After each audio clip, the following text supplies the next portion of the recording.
Lots of huge breaking big news today, guys. Lots of big stuff going on. We are seeing Hiroshima and Nagasaki being brought up, right? We are seeing these two cities that were hit by nuclear weapons being brought up and referenced right now, right? That's how dire the situation is. And I mean, those were used in World War II. So are we in World War III or not, right? Because we are seeing the same references, the same patterns, all the same things are happening. And nobody's really saying that this is what's going on. It's a world war between major superpowers. This is very dangerous, right? So we'll get to that in just a minute. Lots of big breaking news is going on this front. All right, so just to start off, this is being called a, one of these crazy theories, but there's actually some evidence behind this, and we'll get into the evidence behind it too. But Russian UN representatives are warning of, quote, combat mosquitoes. Okay, they're essentially warning of GMO virus spreading mosquitoes that could be released onto the battlefield. And there is a lot of evidence and real things going on that support that this could be an actual thing that could happen in a war. All right, so let's get into this. It says, the permanent representative of Russia to the UN has said that the Russian occupiers allegedly discovered drones in Ukraine that can, quote, spread mosquitoes infected with dangerous viruses, right? This is an article out of Yahoo, I believe. This is all their words. It says, details, the Russian diplomat claimed that Russian troops who were stationed in Kherson Oblast discovered, quote, 3 drones equipped with 30-liter containers that can be used to spray biological active substances. All right, so drones equipped with massive drums that can release biological weapons or substances. That's what the Russian diplomat is saying at the UN. He's not even saying this in Russia. He's saying this at the UN on the official record in front of all the other countries too, kind of like saying like, hey, this is a red alert. We are actually worried about these GMO mosquitoes, combat mosquitoes, being released on our troops that could cause devastating effects to our military. All right, it says, quote, according to the description, such a drone transports a container with a large numbers of mosquitoes, the carriers of infections, to a targeted area and releases them. Quote, the disease can be more vulnerable, quote, the disease can be a more valuable military tool than most modern weapons and military equipment. All right, that's what the UN diplomat for Russia is saying. So he's saying the disease that the mosquitoes can spread, we all know mosquitoes are a massive disease vector, could be a more valuable military tool than most of their modern weapon systems. Okay, very serious and very real threat, because check this out. This isn't even made up. This isn't just like he just thought of this out of nowhere, all right? Or they saw these drones and they misrepresented it. He also claimed that the US has patents on drones and these systems, these GMO mosquito systems. Well, what do you know? If you remember, just last year, Florida and California have released billions of GMO mosquitoes, all right? And stick with me, we're going to get into a bunch more news, all right? We got a bunch more stuff coming. But I wanted to just touch on this because stuff like this is real and this is very dangerous, and there's really no oversight or pushback on it or publicity on it at all. So it says, Florida released almost 1 billion mosquitoes into South Florida and the Keys, and they added almost 1 billion more in California, all right?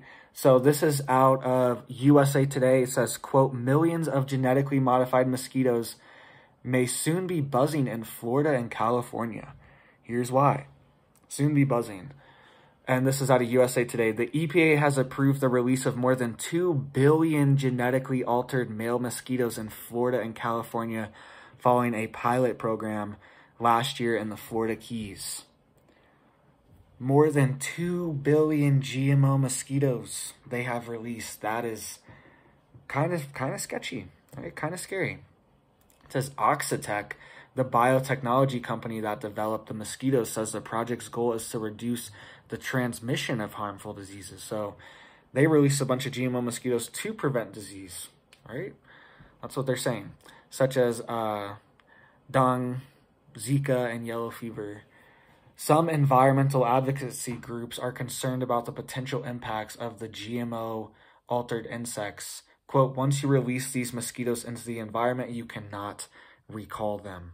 Okay? Very true. So this is a real pilot program happening in the United States with little to no oversight, billions of GMO mosquitoes. I mean, who's to say that mosquitoes couldn't be used in a combat environment as well, or spread by drones? I mean, drones are used for everything.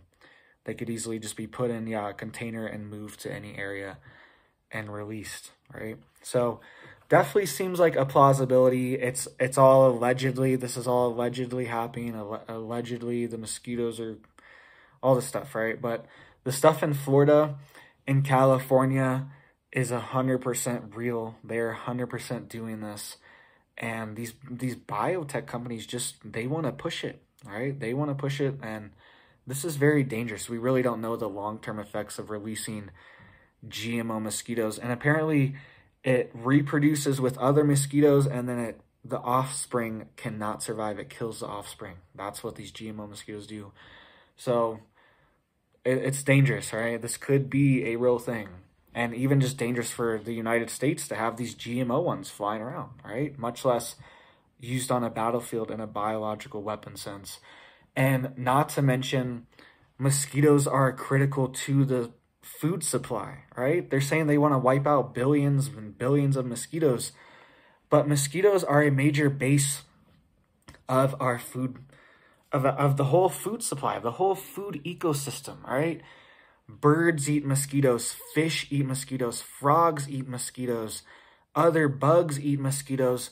Mosquitoes are like algae or something. They're one of these base, foods that a ton of other animals need to survive, okay? So just wiping out all these mosquitoes is like, oh yeah, it's great for whatever. But what about all these other animals that are going to be affected? And then what about the other animals that eat these GMO mosquitoes? What's going to happen to them? What about people that are bit by these mosquitoes? All this stuff, all these unknown factors that are really not considered. It's always one-dimensional thinking. It's always just like one step. It's like one problem is solved and that's good enough. It's like, well, this mosquito will stop this GMO mosquito will stop mosquitoes from reproducing. And I know I'm ranting about mosquitoes. We'll get to more stuff in just a second, right?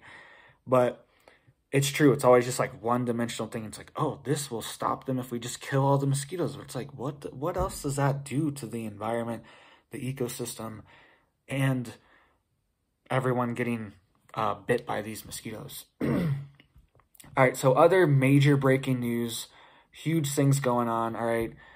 Ukraine is preparing to be without power, water, or heat this winter, right? The mayor of Kyiv is warning that, quote, let's be frank, our enemies are doing everything for the city to be without heat, without electricity, without water supply in general, so we all die. That's what the mayor of Kyiv is saying. And, quote, and the future of the country and the future of each of us depends on how prepared we are for different situations. I mean, that's actually a statement that's very true for everyone. You watching the entire globe. Let me reread that again. The future of the country and the future of each of us depends on how prepared we are for different situations. Just in general, all right? It's true. How prepared are you for all these crazy situations going on? Power could easily go out here. We could easily see blackouts here. Internet communication outs, all this different stuff. could happen any moment. All right, you never know. How prepared are you? Do you have a wood stove? Do you have an alternative electricity or heat source for your family if something goes down? All right, it's very vulnerable.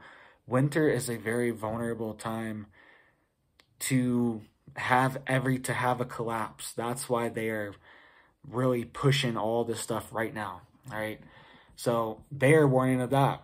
All right, other big news is that a Russian senator is claiming that a Ukrainian delegation traveled to Islamabad in Pakistan to seek help in developing nuclear weapons. Right? That's what a Russian senator is allegedly saying. That's what he's allegedly claiming. And just, I mean, this reminded me when I read this, Biden said just a couple weeks ago that, quote, Pakistan is one of the most dangerous nations in the world because of their nuclear weapons. This is what Biden said, right? He came out and said this, that it's one of the most dangerous countries, Pakistan is. And this Russian senator is alleging that Ukrainian delegation went to Pakistan to get advice and information on nuclear weapons. All right, and we've also seen Iran and Russia working together. I saw reports saying Iran is now trying to move forward with their nuclear program through Russia, right?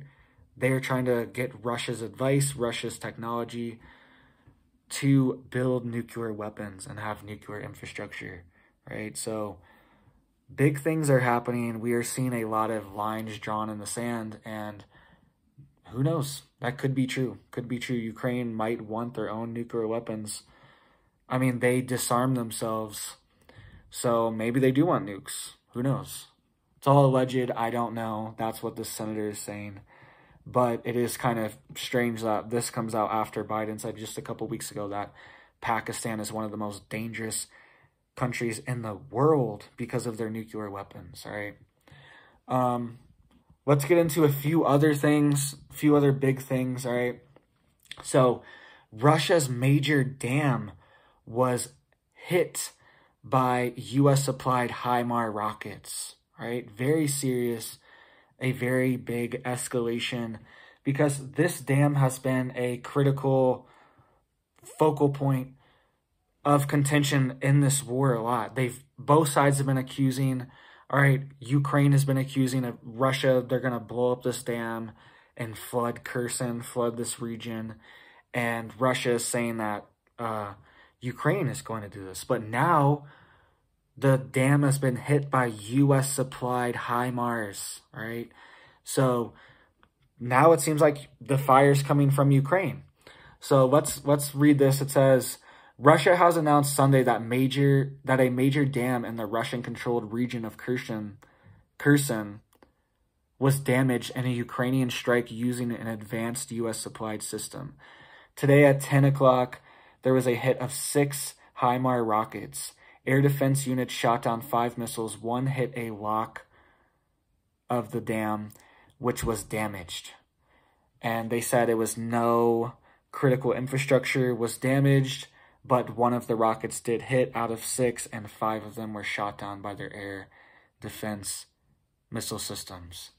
All right, so very big escalations, and these HIMARS are essentially just military trucks that have precision-guided rockets on them, and they use, satellites to get the precision coordinates on their target, and they try to get as close as they can in with essentially these military trucks to get the precision rockets as close as possible so they can fire them there, using the satellite coordinates and everything, all right? So that's essentially what they are.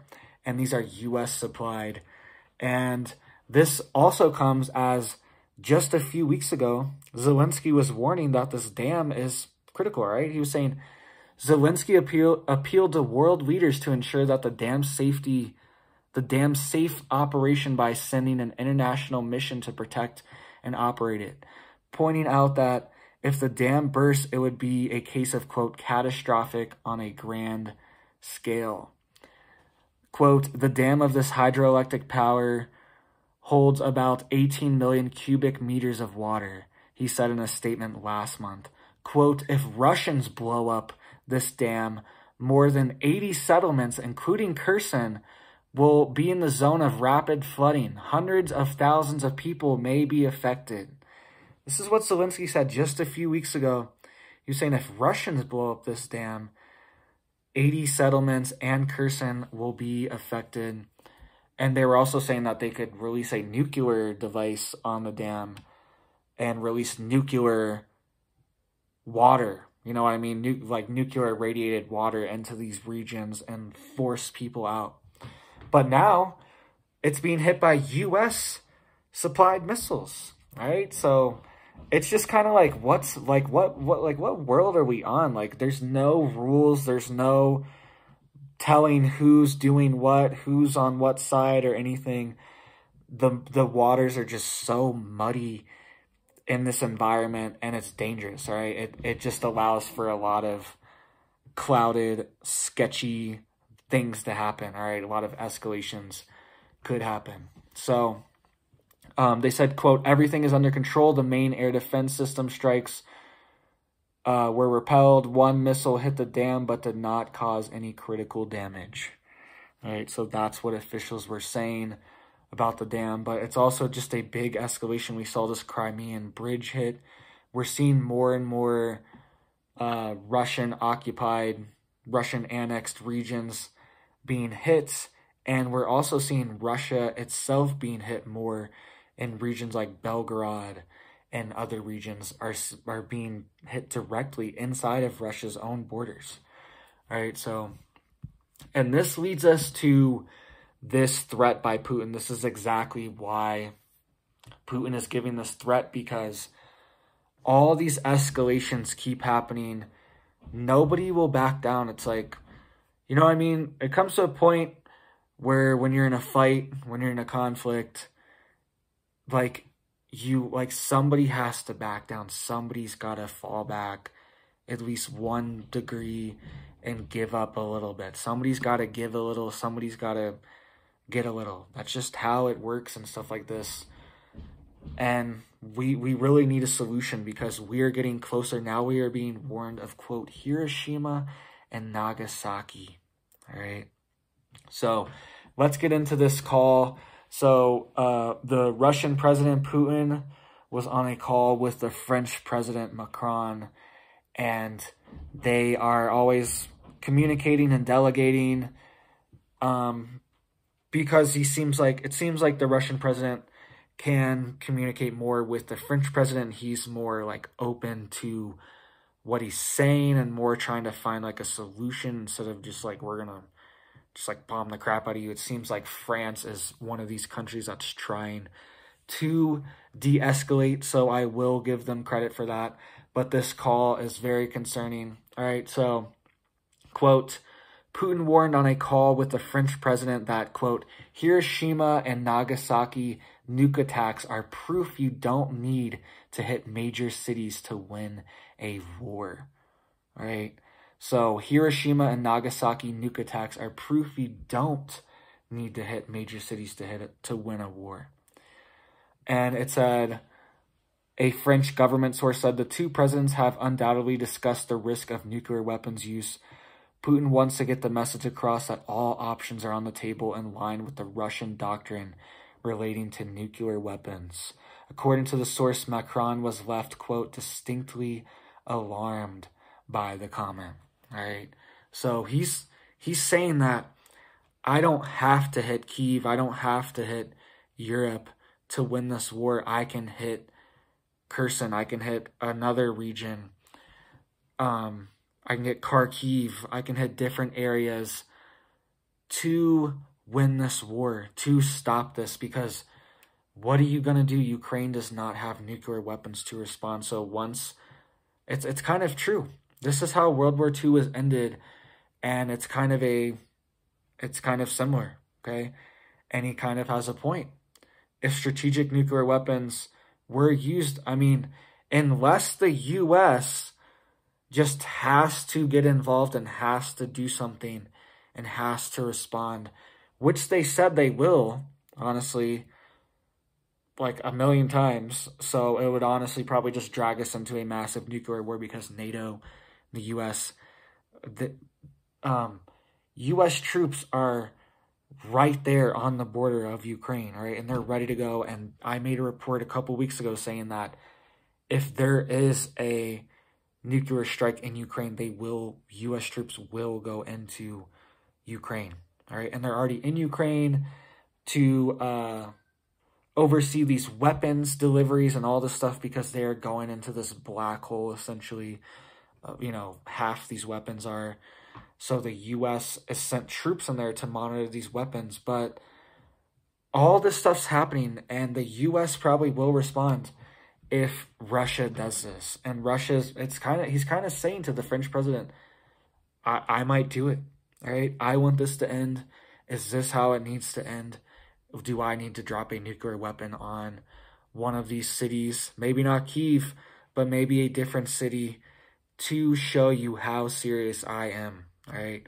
That's the situation that we're moving towards, and it's very dangerous, right? It's very dangerous, and the thing is, most of us will survive a nuclear war, but it's what comes after that is the scariest part. It's obviously terrifying for the people that will be in direct line of these nuclear weapons. But I think we could have a situation where a tactical nuke is used and in a specific region, and we don't see ICBMs just flying and stuff, and it's just a massive nuclear war. But we will see massive lockdowns and control of everything, because then it will be, we are on the edge of this nuclear war. Tactical nuclear weapons could be used at any time. Look, Russia used this nuclear weapon, so we need to lock down Europe. We need to lock down the United States, right? I made a whole report a couple weeks ago how Western officials are preparing for, quote, mass civil unrest, mass panic buying, and, quote, mass people fleeing the city in mass, right? So they're worried about people fleeing and people panic buying and civil unrest, and they're preparing essentially for martial law for the situation because they know there could be an escalation of nuclear weapons being used, and they know once it's used, people are going to panic, right? It's like a couple years ago when all this stuff hit, once it really hit the fan, once they were like, oh, it's 2 weeks, all right? People panicked. People rushed to the store. I remember I even went to the store and I was like, what the heck? Like, I need to get some like water and stuff. Like, this is crazy. It just like snuck up on everyone. It's just, you're just always underprepared, right? No matter how prepared you are, something as big as a nuclear weapon being dropped, you're always going to be mildly underprepared, right? Even if you have everything you need, when that drops, you are still going to panic a little. I'm going to panic a little. I'm going to be like, oh, like, you know what I mean? I need to go do something. Like, I need to go like this is sketchy. Like, what do I do? You know what I mean? It's one of these situations because we've never lived in it. We've never been in it before. Like, how can you really be mentally prepared for something as extreme as this it's only happened, you know, twice in history. These two cities that he's referencing are the only cities that have ever been hit in history. How do you even mentally prepare yourself for something like this when it's such an obscure event and it's such an extreme event as well, right? So get prepared now, guys. We are not out of this. We are nowhere near close to being out of it, guys. Get your stuff now so you don't have this sense of like dread when the big things happens, when the big one happens. I was warning earlier in my video. Go watch my video earlier too. A bunch of other different news going on. Biden's warning, incredible warning, guys. Go watch that video. A bunch of other huge WW3 news is going on over there. But get prepared now, guys, because you don't want to have this feeling of dread when the big one happens. Like I was saying, these military U.S. strategic commander is warning of the big one in this video too. So go check that video out. But when the big one happens, guys, you don't want to have this sense of dread that you didn't do enough, that you didn't prepare enough, when you could have just like done a little bit more, all right? I'm not saying go crazy, build a bunker on your property, all right? If you can do that, cool, all right? I envy you, but you don't want to have this sense of dread, like, oh, I didn't get this, I didn't get that, like, what do I do? I'm screwed. Like, your heart just drops, your stomach drops. You don't want to have that. I can already imagine it. I can already picture myself having this, because that's how I'm gonna feel. I'm like, oh, I should have got this, I should have done more, I should have done, you know what I mean, once the big one happens. So get prepared now, guys. No regrets. And also just live life, guys. Life's also a blessing. I spend time with my family every day. I make that important. Like, all this crazy stuff's going on, we also have to appreciate the good things in our life too, all right? Just like going on walks, going to parks, walking our dog, whatever, all right? Hanging out with our family, going on a hike, looking at the mountains, looking at the stars, all this stuff. It's important too, guys. And you know what I mean? We are on like the verge of this big thing happening. Like, we need to appreciate all these little things now in case they're gone. All right. So thank you guys for watching. Hope you guys have a big old blessed day.